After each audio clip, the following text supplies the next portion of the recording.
que está no livro do profeta Isaías, chamado de profeta messiânico. Por que Isaías é chamado de profeta messiânico? Porque ele foi o profeta que mais falou sobre o Messias. Nenhum profeta do Antigo Testamento profetizou mais sobre o Messias do que Isaías. Ele falou muito, existem muitas profecias sobre Jesus no livro de Isaías. Por isso ele é chamado pelos teólogos, pelos eruditos, de o profeta messiânico, que profetizou muito sobre o Messias.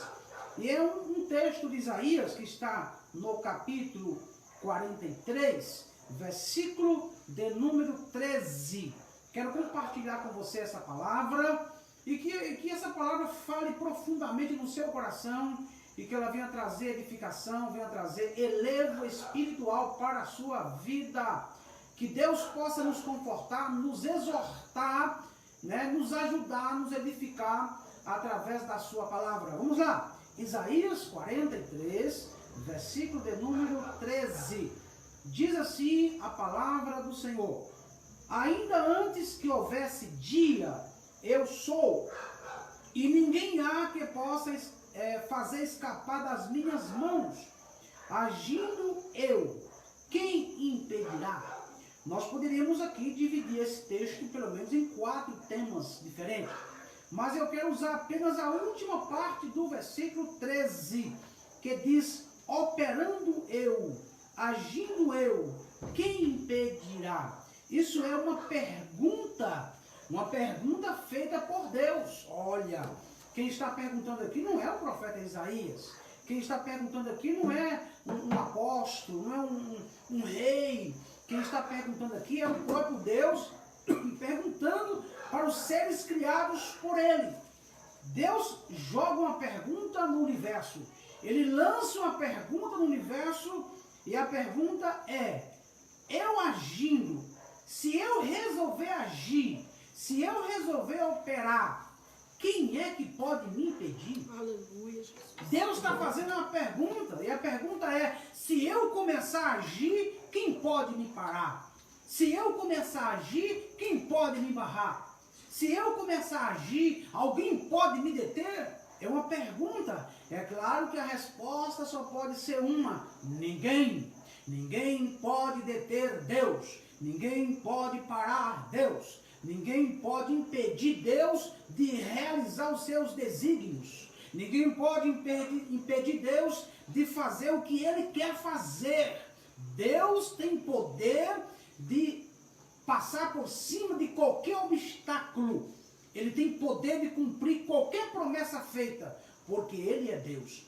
Eu quero compartilhar com vocês uma palavra dentro aqui deste tema. E eu quero começar falando sobre algumas máximas sobre Deus. Algumas máximas sobre Deus. Porque esse texto descreve um Deus onipotente. O próprio Deus está dizendo aqui que Ele é onipotente, que Ele é todo-poderoso, que Ele tem todo o poder. Todo o poder emana de Deus.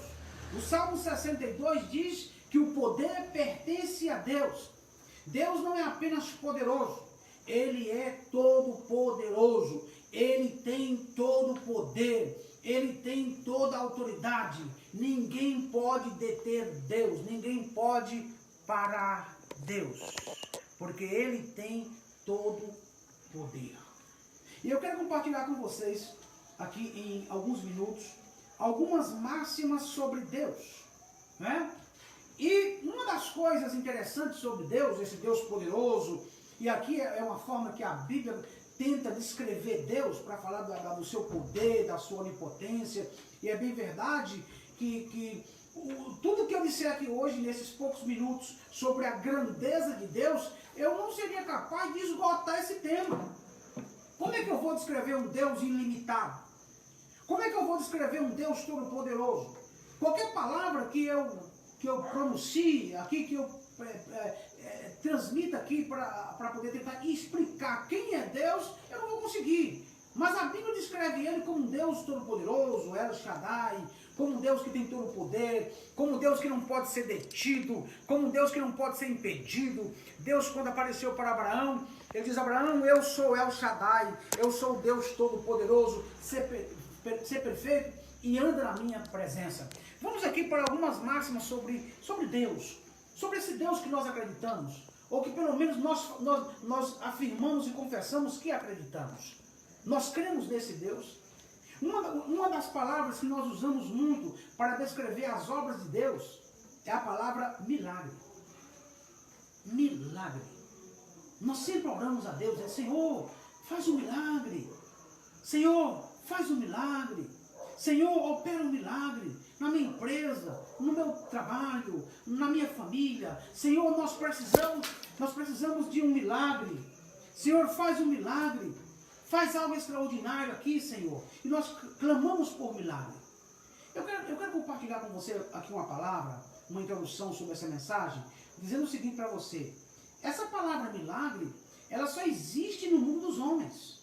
Não existe a palavra milagre ou a palavra sobrenatural no céu. Porque a palavra milagre, ela é uma palavra usada pelos homens para descrever a obra sobrenatural de Deus.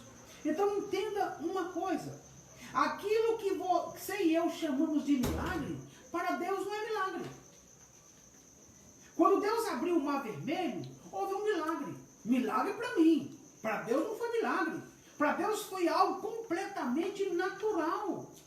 Abrir o mar vermelho para Deus é algo natural. É algo natural, não é? Quando Deus ordenou que o mar vermelho fosse aberto, às vezes nós falamos assim: olha, Deus abriu o mar vermelho, aconteceu algo extraordinário, aconteceu lá um prodígio, um ato sobrenatural. Aí eu lhe faço uma pergunta: quem criou o mar? Quem criou os oceanos, os mares? Deus. Quanto de esforço você acha que Deus gastou para abrir o mar vermelho? Tem pessoas que acham que Deus se esforçou demais, que Deus lutou, que Deus derramou suor para abrir o mar vermelho. Quando Deus foi criar o céu e a terra, qual o esforço que ele fez? E disse Deus: haja luz, e houve luz. E disse Deus: produza a terra, os animais do campo, e produziu. Deus simplesmente falou, a Bíblia diz isso. Deus falou e tudo passou a existir. Com uma só palavra ele disse e tudo apareceu.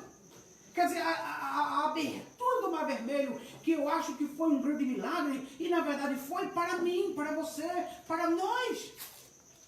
Miriam ficou tão maravilhada quando ela viu o mar vermelho aberto, que ela pega um tamboril e ela sai dançando, pulando, gritando, adorando, porque ela viu algo extraordinário. Enquanto para Miriam a abertura do mar vermelho foi algo fantástico, espetacular, estrondoso, para Deus foi algo comum. Para Deus foi algo normal. Foi algo natural. Porque aquilo que eu chamo de milagre, para Deus é comum. Por isso que a palavra milagre não existe no céu. No céu não existe milagre. Todas as atitudes que existem no céu, dos anjos, de Deus, do Pai, do Filho, do Espírito Santo, é tudo algo natural. Milagre está na dimensão dos seres humanos. Milagre está na dimensão humana. Para Deus é algo natural. Certa feita Jesus tocou um leproso e Jesus disse: ser limpo. E o leproso foi limpo. Curar aquele leproso para Jesus foi algo normal. E Jesus impôs a mão sobre o leproso e disse: ser limpo. E o leproso foi limpo. As pessoas saíram pulando, gritando, olha, ousando nas alturas. Toda vez que Jesus fazia um milagre, as pessoas ficavam muito felizes porque Jesus realizou um milagre, né? Mas ali é algo normal, natural, sobrenatural para os seres humanos. Para Deus, algo completamente normal. O Deus que nós servimos é um Deus assim, né? Todos os milagres que aparecem no Antigo Testamento, milagres maravilhosos, né? Manifestações sobrenaturais. Essas manifestações para nós nos deixa de queixo caído. Para Deus, algo completamente normal. Agora eu quero compartilhar com vocês aqui 4 máximas sobre Deus, falando desse Deus onipotente. E a primeira delas é: Deus por ser um Deus onipotente, Deus por ter todo o poder, Deus por ter todo o poder nas suas mãos, Deus por ser a fonte de todo o poder, primeira máxima, Deus nunca pode ser surpreendido. Ninguém nunca pode surpreender Deus.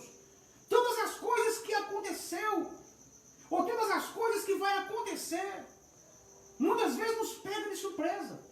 Eu e você não sabemos o que vai acontecer daqui a um minuto, daqui um dia, daqui 2 dias, 3 dias, amanhã não sabemos, amanhã é segunda-feira, não sabemos o que vai vir a semana que vem, mas todas as coisas que vão acontecer. E por quê, pastor? Porque Deus é o Senhor do tempo. Para Deus não existe futuro. Para Deus o futuro e o presente é a mesma coisa. Pastor, o que é o futuro para mim? O futuro para mim é um tempo que eu não conheço. O futuro para Deus é o presente. Porque para Deus o passado e o futuro é um eterno presente. Esse é o Deus que nós servimos.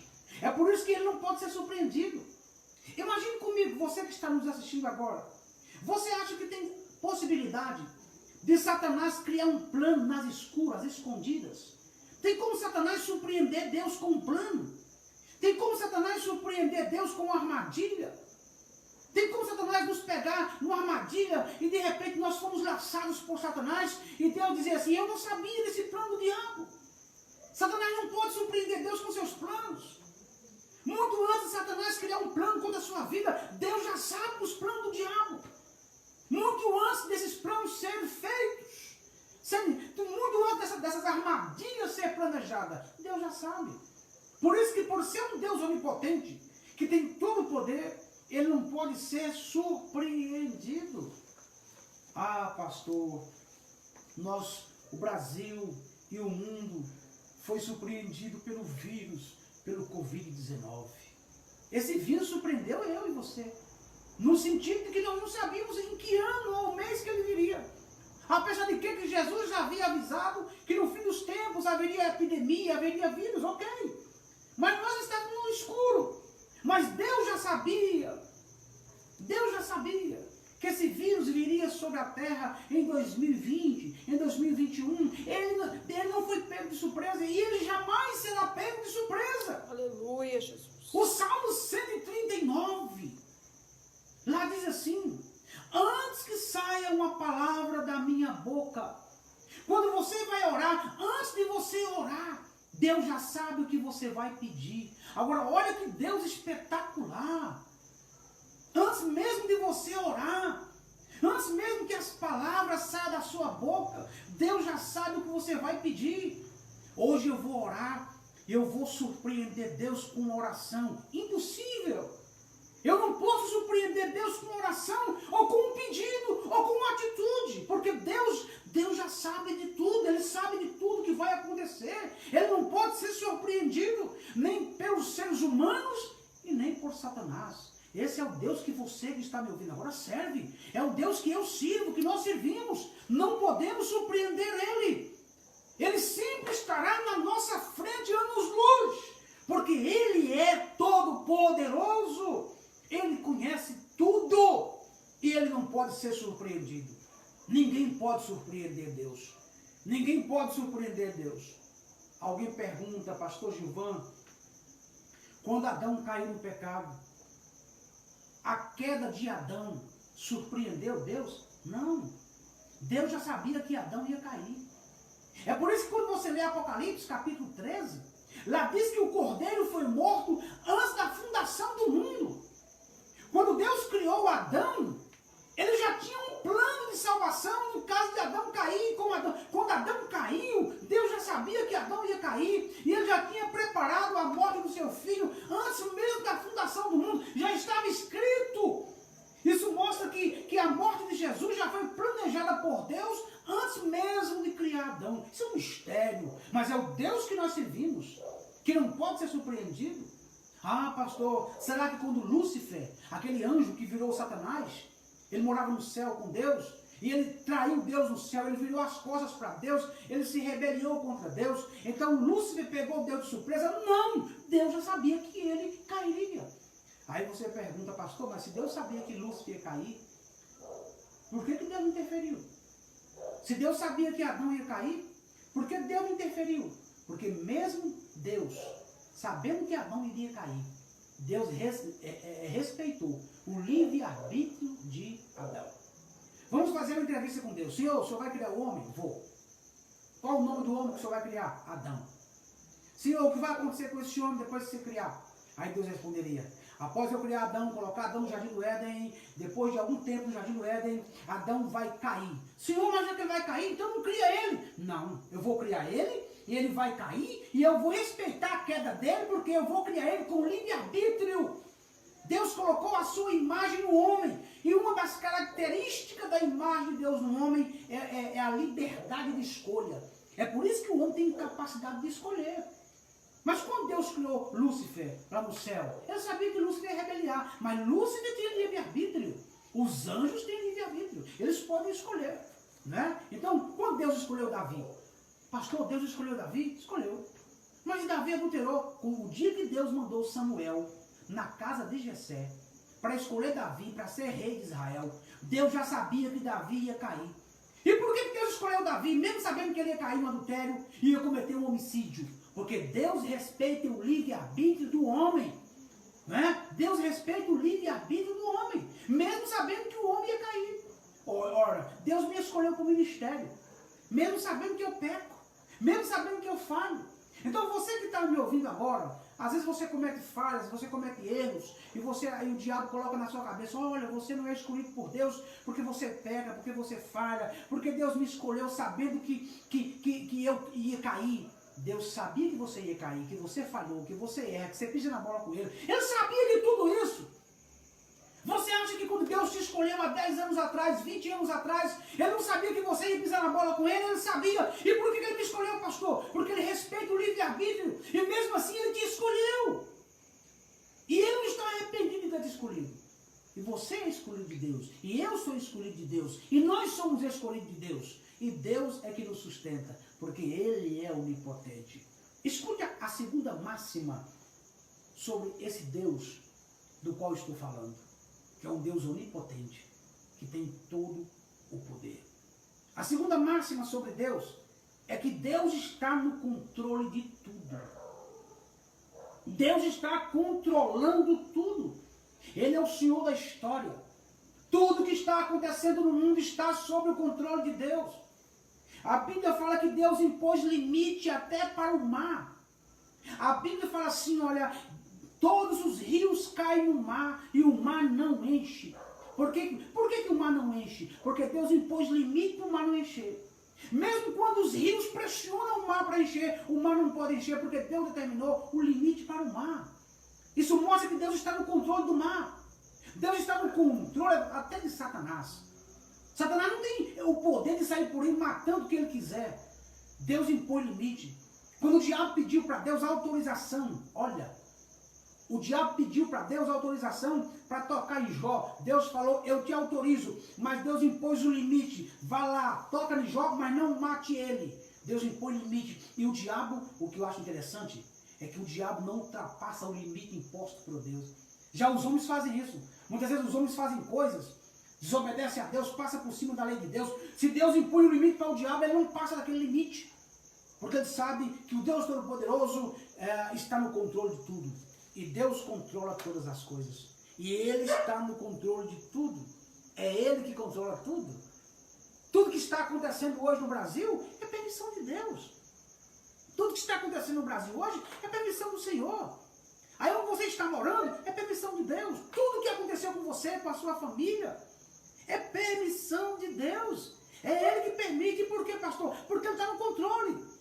Ah, pastor Gilvan, o nosso mundo está uma bagunça, o Brasil está uma bagunça, a nossa cidade está uma bagunça, pode estar tudo bagunçado, mas quem está no controle não é Satanás, é Deus. Deus está no controle. Deus dá corda para o homem, Deus dá corda para o homem como um pescador dá linha para o peixe, para depois fisgar ele.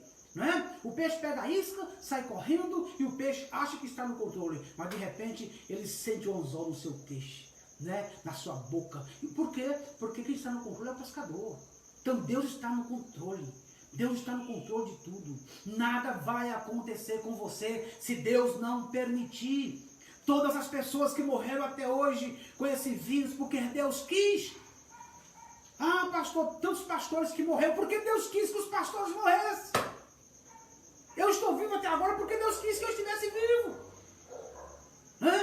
Todas as pessoas que morreram, da sua família, seus amigos, morreram porque Deus quis que morresse. Ele está no controle. Vai morrer quem Deus quiser que morra. E vai ficar vivo quem Deus quiser. 1 Samuel capítulo 2, lá diz assim: eu, Senhor, dou a vida e tiro a vida. Deus dá a vida e tira a vida. É Ele que fere, é Ele que mata, é Ele que cura, é Ele que ressuscita, porque Ele está no controle. Essa é a segunda máxima sobre Deus. Isso é uma verdade irrefutável. Deus está no controle de tudo. Há momentos que nós pensamos assim: será que Deus está vendo? Está vendo, sim. Será que Deus está contemplando? Sim, Ele está no controle. Por que Deus permitiu, pastor? Ele permitiu porque Ele tem razões para permitir. Por que Deus permitiu, pastor, que isso acontecesse? Porque Ele tem razões. Razões que muitas vezes nós desconhecemos. Aí às vezes, lá de vez em quando, o ser humano quer entender Deus, quebra a cara. Como é que eu vou entender Deus? O dia que eu entender Deus, Ele deixa de ser Deus. Eu não entendo Deus porque Ele é Deus. Um Deus que pode ser estudado, compreendido, não é Deus, pode ser qualquer outra coisa. Ele é um ser infinito. Ele é um ser infinito. E como é que pode uma mente finita, como a minha, entender uma mente infinita? Impossível. Mas de vez em quando Deus revela um pouquinho dele para mim, revela um pouquinho dele para você. E é esse pouquinho que nós conseguimos entender. O que nós não conseguimos entender, aceitamos pela fé. A fé na sua palavra, ou a sua vontade revelada na sua palavra. Rapidinho. Terceira máxima sobre Deus. A primeira máxima: Deus não pode ser surpreendido.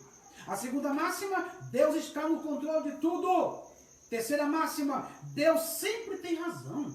Isso é um fato, é uma realidade, é uma verdade absoluta. Deus sempre tem razão. Ele tem razão em tudo. Às vezes nós questionamos o porquê não, e por que Deus permitiu, por que Deus não permitiu, mas no final de tudo, a gente ouve aquela palavra: o Senhor tinha razão. É aquela palavra que no final os filhos falam para os seus pais, né? Quando aquele filho rebelde, desobediente, quebra a cara, depois ele volta dizendo: pai, o Senhor tinha razão. Professor, o Senhor tinha razão. Meu amigo, você tinha razão. E eu vou te confessar uma coisa, é uma confissão minha agora, eu não gosto dessa palavra. Porque sempre que eu dou um conselho para uma pessoa, né? A pessoa entra para o lado errado, eu digo para ele: olha, se você for por aí, você vai quebrar a cara, você vai se arrebentar. E a pessoa me ignora. E aí depois de um tempo eu encontro ela e ela diz: pastor, o senhor tinha razão. Eu não gosto dessa palavra. Porque essa palavra, o senhor tinha razão, essa palavra só vem depois da cara ter sido quebrada. A gente ouve: o senhor tinha razão depois que a casa caiu. Você tinha razão depois que morreu. Então, eu não quero ouvir essa palavra. Eu quero que as pessoas me escutem. Por que falamos coitado? Porque ele não ouviu o conselho. Ele não ouviu o conselho. Por isso vai ouvir a palavra coitado. Coitado porque não deu ouvido a um bom conselho da pessoa certa. Quarto, para encerrar. Depois que eu encerrar, a pastora vai estar louvando a Deus com mais um hino. Quarta máxima sobre Deus. Deus nunca perde uma guerra. Deus nunca perde uma guerra. É a quarta máxima. Isso é impossível. Deus nunca perde. O Deus que você serve, que eu sirvo, Ele nunca perdeu uma batalha. E não vai perder. Por isso que Jesus disse sobre a igreja, Ele falou o seguinte: as portas do inferno não vai prevalecer contra a minha igreja. A igreja não pode ser vencida.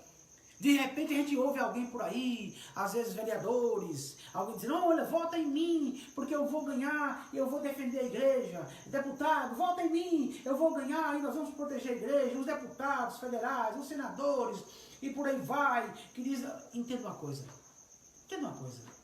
O verdadeiro guardião e protetor da igreja é Jesus Cristo. Jesus Cristo.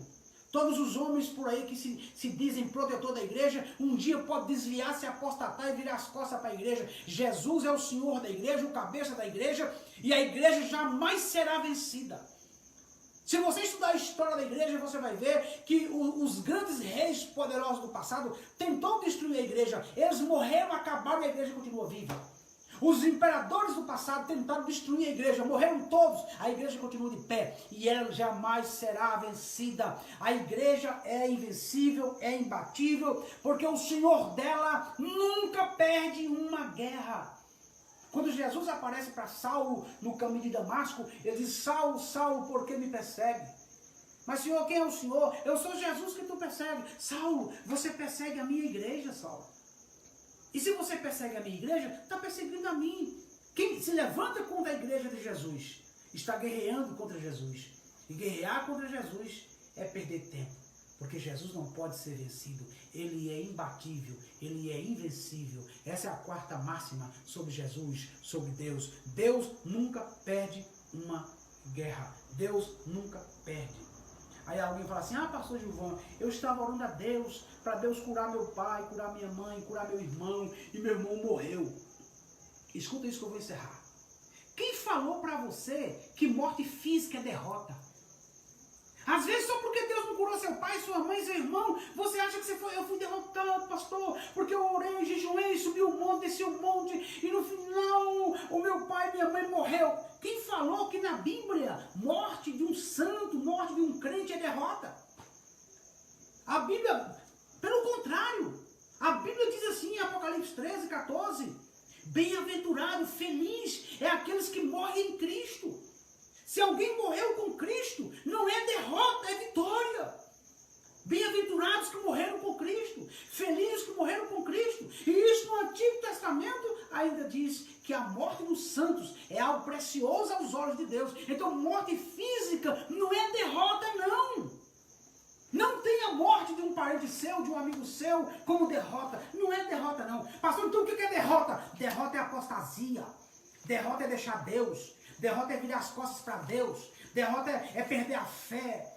Derrota é não querer servir a Deus. Derrota é deixar de ser servo do Altíssimo. Derrota é blasfemar contra o Espírito Santo. Mas morrer fisicamente não é derrota. A Bíblia diz que a morte dos seus santos é preciosa aos olhos de Deus. Esse é o Deus que você serve. Não tenha medo. Fique firme. Esse é o Deus que nós servimos, que nós adoramos. Sua família, sua casa, seu lar, sua vida, sua empresa está sob o controle de um Deus que tudo pode. Agarre com essa palavra. Viva essa palavra. Creia nessa palavra. E essa palavra vai edificar a sua vida. Que Deus te abençoe. Que Deus te guarde. Que Deus te proteja. Em nome